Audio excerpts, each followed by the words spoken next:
நம்மதான் பயணம் தாங்க எங்க போக மாட்டோம். சாமியோப்பு நேரம் பயணம் பண்ணி இன்னைக்கு போமா போகக்கூடாது.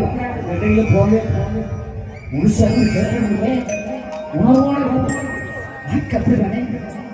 இவைகள் கருவும் எளிவேதம் பொய்யா வேற பொய்யா தாய்கள் பாடம் தத்தல் இன்னைக்கு நடக்க சினிமாவில் சீரடி முன்னெல்லாம் யாராவது கஷ்டப்பட்டா உடனே வந்து நிறுத்து அந்த விட்ட கையின்னா உடனே நம்மளால கேட்டுக்கலாம்.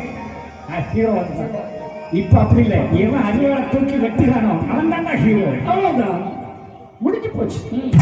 ஆமா, நீங்க மட்டும் இல்லை வீட்டுல டிவி எதிர்நீச்சல் சுந்தரி சிங்கப்பெண்ணை இனியா இலக்கியா ஆனந்தி